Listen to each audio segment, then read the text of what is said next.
I want to welcome, actually, Dr. Franklin Lamb, Americans Concerned for the Middle East Peace in Beirut. Welcome to the program, Dr. Lamb.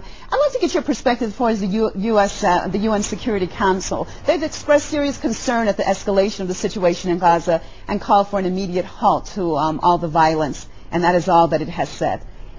Your perspective on it, please.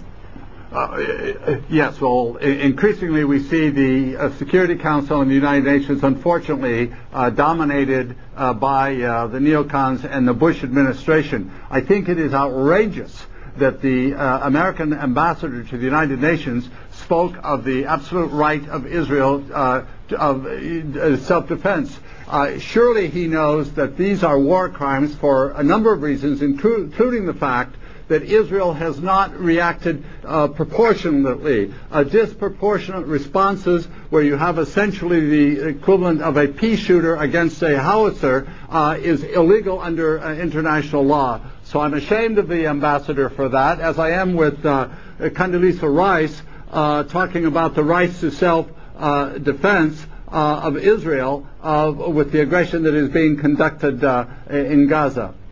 How do you explain this? Why such, as far as the perspective from American officials, how do you explain this type of reaction that's coming out of Washington and coming out of New York? Well, it's been part of the Bush administration, and you know from the polls that this is the bleakest period in the last 8 years in modern history for the United States. Of course, Palestine is not the only colonial enterprise of the Zionists. The Capitol Hill is increasingly a colonial entity by the Zionists. You know very well the nearly hermetically sealed U.S. Congress at the behest of the Zionists, and that's the big struggle for the American people. The Bush administration is the disgrace. The whole world knows that.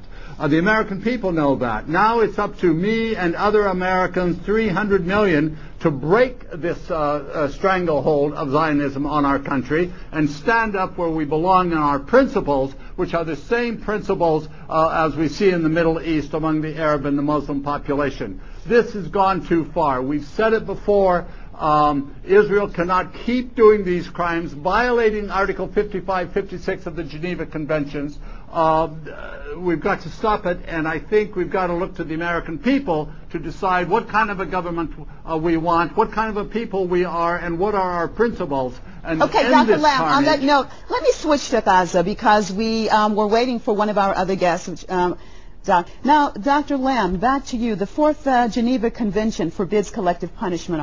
Article 33 of the Convention says no protected person may be punished for an office he or she has not personally committed.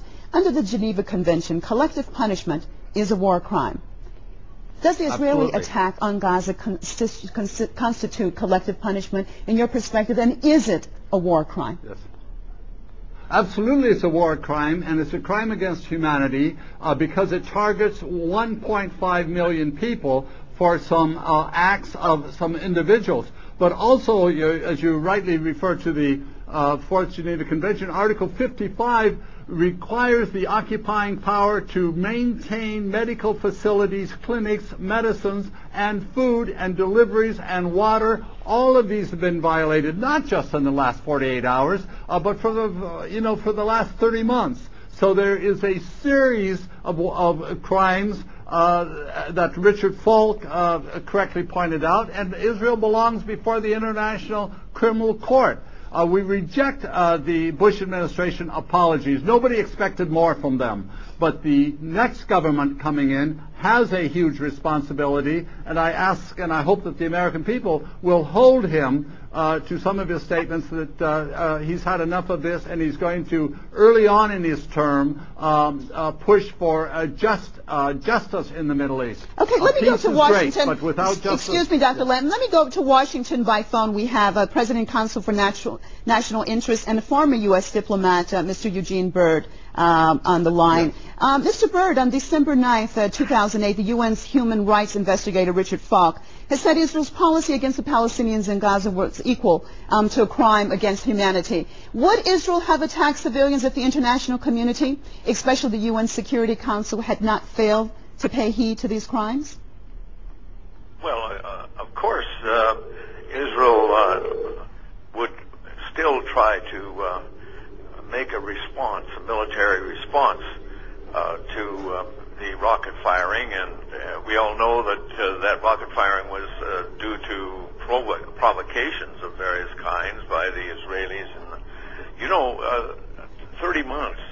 Dr. Lamb mentioned 30 months, and that was the end of the first ceasefire by the Hamas people after they came to power, and that came about mostly because of assassinations.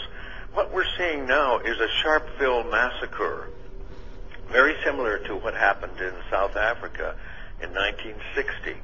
Out of that came sanctions against South Africa. Are we going to have sanctions against Israel? I'm not sure. I hope so, because really that's the only way that she will respond. We were in Jerusalem just recently, and we heard from the Deputy Defense Minister, who was resigning because Ehud Barak had come to a ceasefire with Hamas earlier. He said, we are going to take care of them. We know exactly what to do. And then he went on to say, there's only one problem. We don't have an exit strategy yet. And all of us looked at each other and said, my God, this is similar to the American generals entering Iraq. And I think Israel is going to have a very tough time getting out of this if she does go in with troops, and it looks as if she will.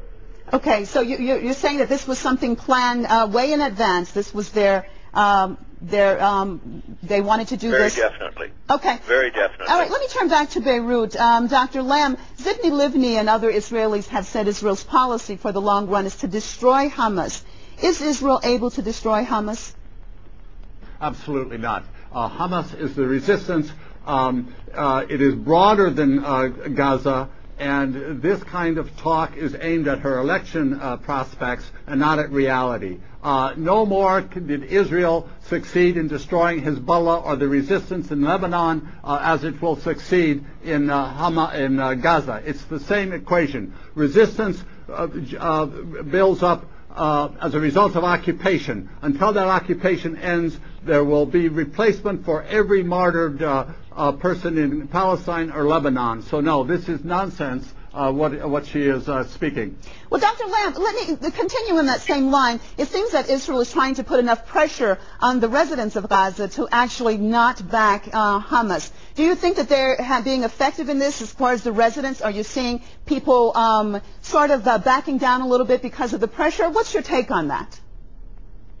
No, I don't think they're backing down. On the contrary, I think they're becoming more resolute. Again, we look to the case study of Lebanon. Israel's plan was, by its admission, to disconnect the population from the resistance. Aggression has the opposite result. The last 60 years of Israel's occupation, and particularly the last 40 years, teaches us that. So no, this policy will fail. As Eugene Byrd, and I want to commend the Council for the National Interest, one of the great patriotic advocacy groups in America, for its position on this. And he's absolutely right that this will fail. Israel will not have an easy time of this, and I think it just deepens the level of commitment of the resistance inside America, I hope, with the American people as they learn more about these tragedies and these crimes. And I think that the resistance in Palestine and in the region will be strengthened by